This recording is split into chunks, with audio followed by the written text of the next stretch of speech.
Hey guys, welcome to my channel. This is the part 2 of the video Amber and Amber series in 10 hours. Chapter 2 Culture and Cultural Change. This video is presented by me, Aman Yadav. Video शुरू करने से पहले आपको एक चीज़ बतानी है। ये जो वीडियोस हैं वो सिर्फ समरी वीडियोस हैं। ये आपको बुक रीड करने से पहले फाउंडेशन बनाने के लिए हेल्प कर सकती हैं, या फिर अगर आप बुक पढ़ चुके हैं तो रिवीजन में हेल्प कर सकती हैं। ये वीडियोस अल्टरनेटिव नहीं हैं बुक रीड करने के लिए, तो आपको बुक रीड तो करनी पड़ेगी। उसके साथ साथ अगर आप ये वीडियोस देखते हैं तो और बेनिफिशियल होगा, ईजी हो जाएगा आपके लिए बुक्स को समझना। और अगर आप चाहते हैं मुझसे कनेक्ट करना तो आप मुझे इंस्टाग्राम पे फॉलो कर सकते हैं। ये मेरी आईडी है द अमन यादव। और प्लीज़ इस वीडियो को शेयर करें ताकि मैं और आपके लिए और जल्दी जल्दी इस तरह की वीडियोस ला सकूं और इस सीरीज़ को पूरा कंप्लीट कर सकूं। So let's start. Chapter 2 culture and culture change. First topic is defining culture. Culture is a set of learned behaviors and ideas, including beliefs, attitudes, values, and ideals that are characteristic of a particular society or other social group. तो culture को बताया गया है learned behaviours और ideas. उसमें beliefs भी हो सकते हैं, एटीट्यूड्स भी हो सकता है, वैल्यूज भी हो सकती है और आइडियल्स भी हो सकते हैं। तो ये जो कैरेक्टरिस्टिक्स हैं किसी पर्टिकुलर सोसाइटी के या किसी ग्रुप के, इसको कल्चर कहा जाता है। Behavior can also produce products or material culture, including houses, musical instruments, and tools that are the products of customary behavior. तो जो हमारा बिहेवियर है वो हमारे कल्चर को शेप करता है, और हमारा जो बिहेवियर है वो कल्चर की वजह से शेप होता है most of the times. Anthropologists have traditionally been concerned with the cultural characteristics of societies. Societies may or may not correspond to countries. Many countries, particularly newer ones, contain many societies. तो जो anthropologist हैं वो traditionally cultural characteristics के बारे में ज़्यादा concern थे societies की। तो जो सोसाइटीज़ है वो अपनी कंट्री के कैरेक्टर के करस्पॉन्ड नहीं कर सकती। मे बी सोसाइटी अलग हो, उसका अलग कल्चर हो, तो एक ही कंट्री में अलग अलग कल्चर मिल सकते हैं। जो नई कंट्रीज एस्टेब्लिश होती हैं उसमें मोस्टली ऐसा होता है कि बहुत सारी सोसाइटीज़ होंगी, बहुत सारे कल्चर्स होंगे, तो ये डिफरेंसेस आते हैं। The term society and culture are not synonymous. Society refers to a group of people. Culture refers to the learned and shared behaviors, ideas and characteristics of those people. तो जो society है और culture है ये पर्यायवाची नहीं है, ये दोनों अलग अलग टर्म्स हैं। सोसाइटी एक ग्रुप होता है, ग्रुप ऑफ पीपल, और कल्चर होता है उन ग्रुप ऑफ पीपल का बिहेवियर, उनके आइडियाज, उनके कैरेक्टरिस्टिक्स। तो ये अंतर है इन दोनों में। Even when anthropologists refer to something as cultural, there is always individual variation, and not everyone in the society shares a particular culture. तो एंथ्रोपोलॉजिस्ट जब कल्चरल बोलते हैं किसी चीज़ को, तो उसमें भी इंडिविजुअल वेरिएशन होता है। अब कोई कल्चर है तो वहाँ पे 50 लोग हैं, तो ऐसा ज़रूरी नहीं है कि वो 50 के 50 सेम तरह से बिहेव करेंगे, या सेम कल्चर के हो सकते हैं, लेकिन उनके इंडिविजुअल बिहेवियर में वेरिएशन आएगा, थोड़ा ना थोड़ा लेकिन ज़रूर आएगा। For something to be considered cultural, it must not only be shared but also learned. तो अगर किसी चीज़ को कल्चरल बोलना है तो वो सिर्फ बहुत सारे लोगों में शेयर की जाने वाली चीज़ नहीं, बल्कि उसको लर्न भी किया जा सकता हो, ऐसी चीज़ है वो culture. Cognitive anthropologists are most likely to say that culture refers not to behaviors but to the rules and ideas behind them, and that culture therefore resides in people's head. Cognitive का मतलब होता है, cognitive anthropologist का मतलब होता है वो anthropologist जो किसी भी चीज़ के प्रोसेस को जानना चाहे, प्रोसेस को जानने में इंटरेस्टेड हो, कोई चीज़ कैसे एग्जिस्ट करती है, क्यों एग्जिस्ट करती है और कैसे बनी। तो वो अगर एंथ्रोपोलॉजिस्ट है कोई ऐसा, तो वो उसको बोलेगा कि कल्चर सिर्फ बिहेवियर नहीं होता है, बिहेवियर तक लिमिटेड नहीं होता है, बल्कि वो रूल्स एंड आइडियाज जो होते हैं बिहेवियर के पीछे, वो जो लोगों के दिमाग में चल रहा होता है उनको करते वक्त, वो कल्चर होता है। Another view is that culture is an entity, a force that profoundly affects the individuals who live within its influence. तो कल्चर एक एंटिटी है, एक फोर्स है जिसके इफेक्ट में इंडिविजुअल रहते हैं सारे एक सोसाइटी के अंदर। अगली चीज है कल्चरल कॉन्स्ट्रेंट्स। तो सबसे पहले बात करते हैं जो वर्ड है कॉन्स्टेंट। कॉन्स्टेंट का मतलब क्या होता है? कांस्टेंट का मतलब होता है किसी चीज को रोकने के लिए, प्रबंध, प्रबंध नहीं बोला जाएगा, इसको बोला जाएगा प्रतिबंध। हाँ, प्रतिबंध, किसी भी चीज के लिए प्रतिबंध लगाना, उसको बोलेंगे constant. Because members of a culture generally conform to that culture, they are not always aware of being constrained by its standards and rules for acceptable behavior, which social scientists refer to as norm. Cultural constraints can be direct or indirect. तो cultural constant का example हो सकता है, mostly cultures में ताबूज होते हैं, legal constants होते हैं। अब जैसे इंसेस्ट ताबू है, you can not mate with your biological biological relatives, तो ये इंसेस्ट ताबू हो जाएगा, तो ये कल्चरल कॉन्स्टेंट है, ये ह्यूमन बींग्स पे लिमिट लगा रहा है एक सोसाइटी में। लीगल कॉन्स्टेंट्स होते हैं बहुत सारे, जैसे कि लीगल कॉन्स्टेंट का एग्जांपल है शादी में एज लिमिट होना, ये एक लीगल कॉन्स्टेंट हो गया। जैसे कि अगर कोई लड़का है तो उसकी एज होनी चाहिए मिनिमम 21, और अभी तो लड़कियों की भी एज 21 होनी चाहिए इंडिया में, तो ये एक लीगल कॉन्स्टेंट हो गया। इससे पहले या शादी करोगे तो वो इलीगल हो जाएगा, तो ये लीगल कल्चरल कॉन्स्टेंट्स हैं। अब बात करते हैं attitudes that hinder the study of cultures. Ethnocentrism, a view of one's cultural behavior and attitudes as correct and those of other cultures as immoral or inferior, can bias objectively observing another culture. Ethnocentrism एक चीज़ है जो anthropology में हम पढ़ते हैं, उसमें बताया गया है कि अगर कोई अपने कल्चर को सुपीरियर मानता है और दूसरे के कल्चर को इन्फीरियर मानता है, तो वो उस दूसरे के कल्चर को कभी समझने की कोशिश नहीं करेगा, उसको रेस्पेक्ट नहीं करेगा, उसको इन्फीरियर तरीके से ही देखेगा। तो ये एथनोसेंट्रिज्म हो जाता है कि अपने कल्चर को ज़्यादा वरीयता देना। Ethnocentrism also keep a person from understanding his और हर ओन कस्टम्स। तो एथनोसेंट्रिज्म की वजह से वो इंसान अपने खुद के कल्चर को भी अच्छे से नहीं समझ पाता, अपने खुद के कस्टम्स को भी जानने की कोशिश नहीं करता, वो सिर्फ उनको सुपीरियर मानकर उनको बस एक्सेप्ट कर लेता है और उनको यूज करता है।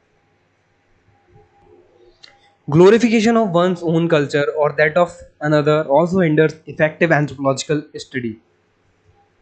Next is cultural relativism.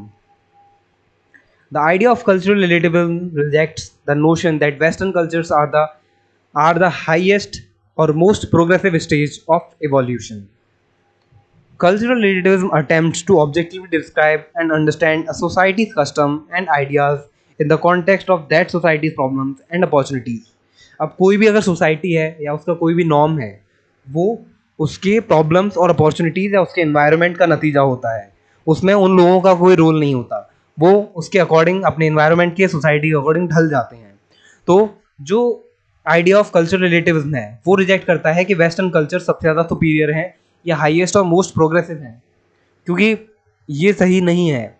Cultural relativism attempt करता है कि सारे कल्चर्स को, सोसाइटी के कस्टम्स को, उनको अंडरस्टैंड किया जाए उसी सोसाइटी के खुद के प्रॉब्लम्स और अपॉर्चुनिटीज के बेसिस पर, ना कि किसी और के हायर स्टैंडर्ड्स के बेसिस पर। Approaches using cultural relativism pose conflicts with efforts to create universal standards of human rights. However, universal human rights advocates might increase their persuasiveness if they are aware of the viewpoints and values within a particular culture. So, ये ethnocentrism का या cultural relativism का example है एक, कि जो आदमी नहीं समझ रहा उसको, अब इस बंदे ने इसको जज किया है कि गो बैक टू अफ्रीका। तो ये एक बहुत ही फनी डायग्राम है, लेकिन ये एक अगली चीज़ है जो हमारी सोसाइटी में एग्जिस्ट करती है।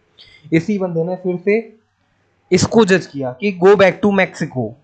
अब ये पर्सन है, इसको ये जज नहीं कर पा रहा कि ये कौन है क्या है, तो ये अब कुछ बोल नहीं सकता। तो next thing is describing a culture, understanding what study of culture involves. First thing, separating what is shared from what is individually variable, and next is understanding whether common behaviors and ideas are learned. Variation in behavior are typically confined within socially acceptable limits. तो culture को understand करने के लिए तो पहले separate किया जाएगा उसके what is shared from what is individually variable. तो क्या चीज़ें सब में शेयर की जाती हैं और क्या कैरेक्टरिस्टिक्स जो हैं, क्या ट्रेट्स जो हैं वो इंडिविजुअली वेरिएबल करते हैं कल्चर में, और जो कॉमन बिहेवियर्स और आइडियाज़ हैं क्या वो लर्न हैं या फिर बायोलॉजिकली अडेप्टेड हैं। Anthropologist try to distinguish actual behavior from the ideal cultural traits. The idea about how people in a particular situation ought to feel and behave. Ideal cultural traits may differ from actual behaviors because the ideal is based on the way society used to be. When a domain of behavior includes many individual variations, or when the people studied are unaware of their patterns of behavior, the anthropologist may need to collect information from a larger sample of individuals to establish what the cultural trait is. Anthropologists suspect that something is largely learned if it varies from society to society and is genetically influenced when it is found in all societies. तो अगर कोई ऐसी चीज़ है तो जो सीखी गई है तो वो सोसाइटी टू सोसाइटी वेरी करेगी, डिफरेंट फॉर्म्स में सीखी गई होगी, अलग अलग तरह से सीखी होगी, अलग अलग टाइम पे सीखी गई होगी। और अगर कोई जेनेटिकली इन्फ्लुएंस चीज़ है तो वो मोस्टली सारी सोसाइटीज़ में मिलेगी आपको। अब next thing is culture is pattern. A culture that is mostly integrated is one in which elements or traits are mostly adjusted to or consistent with one another.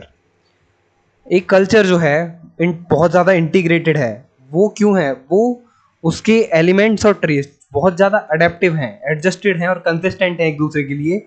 इस वजह से वो कल्चर बहुत ज़्यादा फैला हुआ है, बहुत ज़्यादा विस्तृत है। Integration may be influenced by psychological processes and by people transferring experiences from one area of life to another. Cultural traits may become patterned through adaptation. Culture customs that diminish the survival chances of society are not likely to persist. तो कुछ cultural traits customs ऐसे होते हैं जो आपकी life में survival में मदद करते हैं, बिकॉज सर्वाइवल हमारी लाइफ का सबसे इंपॉर्टेंट प्रोसेस है। तो जो भी चीज़ हमें सर्वाइवल में मदद करेगी वो हम अडेप्ट कर लेंगे मोस्टली। तो however may be adaptive in one environment may not be adaptive in another. तो कोई अगर ऐसी चीज़ है जो एक एनवायरनमेंट में अडेप्टिव है, ज़रूरी नहीं कि वो दूसरे में भी अडेप्टिव हो। तो इस तरह से कस्टम्स या कल्चर्स किसी एक ग्रुप के वो दूसरे ग्रुप में मिलें ऐसा ज़रूरी नहीं है। Next thing is how and why cultures change. Examining the history of a society will reveal that its culture has changed over time. Consequently, in describing a culture, it is important to understand that a description pertains to a particular time period. A good deal of culture change may be stimulated by changes in the external environment. तो अगर किसी भी society को आप history में देखोगे तो वहाँ पे आपको पता चलेगा कि कल्चर वहाँ का चेंज हुआ है टाइम के अकॉर्डिंग। और कल्चर मोस्टली जो चेंज होता है वो एक्सटर्नल एनवायरनमेंट की वजह से चेंज हो जाता है। Inventions and discoveries, including behavior and ideas, when accepted and regularly used by a society, will change the culture. These inventions and discoveries might be unintentional or intentionally. तो अगर किसी societies में इन्वेंशंस और discoveries हो रही हैं continuously तो वहाँ का कल्चर भी कंटिन्यूसली चेंज होता रहेगा। जैसे कि आज हमारी सोसाइटी है, हम ग्लोबलाइज हो रहे हैं, हम बहुत ज़्यादा स्मार्टफोन की वजह से हम सोशल मीडिया पर बहुत ज़्यादा आ चुके हैं, तो वो हमारे कल्चर्स को चेंज कर रहा है। अब किसी और कंट्री की चीज़ें किसी दूसरी कंट्री के लोग देख सकते हैं बहुत ही इजीली, और कुछ लोग तो उसको फॉलो करना भी लग जाते हैं अपनी डेली लाइफ में। तो वो उनके कल्चर को चेंज कर रही है, अफेक्ट कर रही है डेली लाइफ को। Relatively little is known about why some people are more innovative than others. The ability to innovate may depend in part on such individual characteristics as high intelligence and creativity. Creativity may be influenced by social conditions. In general, people are more likely to adopt a behavior or innovation as it becomes more common.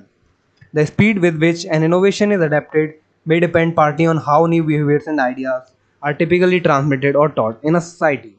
तो in general इसमें बताया गया है कि बहुत से लोग mostly adopt कर लेते हैं किसी बिहेवियर को या इनोवेशन को, जैसे जैसे वो बहुत ज़्यादा कॉमन होती जाती है, जैसे जैसे बहुत ज़्यादा लोग उसको यूज़ करते जाएंगे तो लोग उसको इजीली अडेप्ट कर लाएंगे, क्योंकि एक ट्रस्ट वर्दी फीलिंग आने लगती है कि जब इतने सारे लोग यूज़ कर रहे हैं तो हम भी कर लेते हैं। अब जैसे फेसबुक है, फेसबुक स्टार्टिंग में आया तो उसको बहुत कम लोग यूज़ कर रहे थे, लेकिन जैसे जैसे लोग बढ़ते गए तो आज वो बहुत ज़्यादा यूज़ किया जाने वाला सोशल मीडिया प्लेटफॉर्म है। New cultural elements in one society में come from another society. Innovation occurring in this way is called diffusion. अब डिफ्यूजन क्या होता है? किसी दो चीज़ों का इंटरमिक्सिंग होना। तो न्यू कल्चरल एलिमेंट्स, कोई नई चीज़ अगर किसी कल्चर में आई है या सोसाइटी में आई है तो वो किसी और सोसाइटी की तरफ से आई है, इस प्रोसेस को बोलते हैं diffusion. The three basic patterns of diffusions are direct contact, intermediate contact, and stimulus diffusion. Diffusion is a selective process. New traits and elements will be rejected or accepted depending on complex variables. Acculturation is another type of change that occurs when different culture groups come into intensive contact. Acculturation occurs primarily when one of the two societies in contact is more powerful than the other. तो अगर कोई एक society है वो दूसरे के contact में आती है तो उन दोनों में से जो ज़्यादा पावरफुल होगी उसका इन्फ्लुएंस दूसरी वाली पे ज़्यादा होगा. इसकी वजह से जो पावरफुल सोसाइटी है उसके कल्चरल ट्रेट्स दूसरी इंफीरियर सोसाइटी के लोग अडेप्ट करेंगे या उनके ऊपर उनको थोपा जाएगा कि आप अडेप्ट करो. One of the most drastic and rapid way a culture can change is a result of revolution. Replacement usually violent of a countries rulers. तो जो रिवॉल्यूशंस होते हैं वो काफ़ी ज़्यादा कल्चर में चेंज लाते हैं. जैसे कि हिस्ट्री में हम पढ़ते हैं French revolution, Russian revolution, American revolution. तो ये सारे जो रिवॉल्यूशन थे इन्होंने वहाँ की सोसाइटीज़ को, वहाँ के कल्चर को चेंज करके रख दिया और बहुत ही रैपिड होता है ये सारा. The sources of revolution may be mostly internal और partly external. Revolutions are not always successful in their goals, nor necessarily in bringing about cultural change. Not all people who are suppressed, conquered, or colonized eventually rebel against the established authority. Revolutions are most likely in countries that are just becoming industrialized. Next thing is culture change and adaptation. The frequency of new learned behaviors will increase over time and become customary in a population if the people exhibiting that behavior are most likely to survive and reproduce. It is possible for culture change to occur much more rapidly than genetic change. When circumstances change, individuals are particularly likely to try ideas or behavior that are different from those of their parents. Next thing is globalization, problems and opportunities. The process of globalization has resulted in the worldwide spread of cultural features, particularly in the domain of economics and international trade. जो globalisation है उसने result किया है world wide spread of culture features. तो मैंने जैसे अभी बताया आपको कि स्मार्टफोन आने की वजह हमने सोशल मीडिया प्लेटफॉर्म्स को यूज़ करना शुरू किया और वो इतना ज़्यादा यूज़ हो गया कि हमारी डेली लाइफ का पार्ट बन गए. अब पार्ट बनने की वजह से हम डेली अपने से बाहर की कंट्रीज़ के लोगों को देखते हैं. अब लोगों को देखते हैं, उनका कल्चर पता चलता है, उनकी एक्टिविटीज़ पता चलती हैं.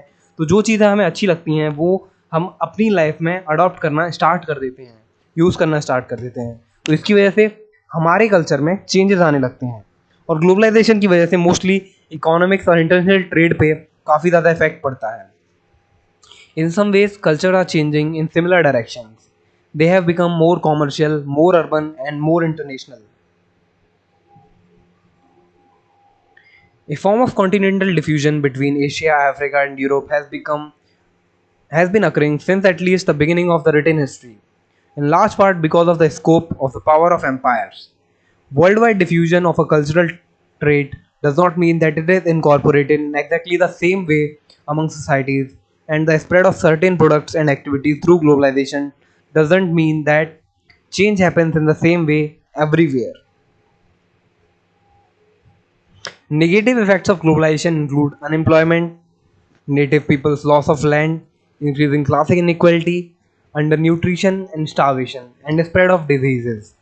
Positive effects of globalization include increasing life expectancy and literacy, less warfare, and growth of middle classes, which have become agents of social change. तो मिडिल क्लासेस को यहाँ पे एजेंट्स ऑफ सोशल चेंज बोला है क्योंकि मोस्टली जो चीज़ें होती हैं वो ज़्यादातर मिडिल क्लास जल्दी अडॉप्ट करती है. Movement of ideas, art, music, and food among cultures tend to be reciprocal. Ethnogenesis, the emergence of new cultures. Despite the trend of globalization, many cultures still vary considerably, and new cultures have been created. A process called ethnogenesis. तो जो ये process है एथनोजेनेसिस, इसका मतलब होता है कि नए कल्चर्स बनना. In particular cases of violent events such as depopulation, relocation, enslavement, and genocide can lead to ethnogenesis. Cultural diversity in the future. This is a picture of cultural diversity. यहाँ पे अलग अलग एथनोसिटी के, अलग अलग रेसेस के, अलग अलग रिलीजन्स के लोग हैं, अलग अलग क्लासेस के लोग हैं यहाँ पे। इसमें एक क्लिप आर्ट है ये। Although modern transportation and communication facilitate the rapid spread of some cultural characteristics to all parts of the globe, it is highly unlikely that all parts of the world will end up the same culturally. तो ये बहुत ज़्यादा modern transportation और communication की वजह से changes तो आ रहे हैं, रैपिड स्प्रेड हो रहा है कल्चरल ट्रेड्स का, लेकिन अगर हम ये एक्सपेक्ट करें कि पूरा वर्ल्ड एकदम सेम हो जाएगा कल्चरली, तो ऐसा पॉसिबल नहीं है। मोस्ट लाइकली ऐसा नहीं होगा। Many people are affirming ethnic identities in a process that often involves deliberately introducing cultural differences. One study suggests that there are many more cultural groups nearer to the equator than in very northern and southern latitudes, possibly associated with levels of greater environmental predictability. So, thank you guys for watching this video. Please make sure to press the like button and thanks for watching.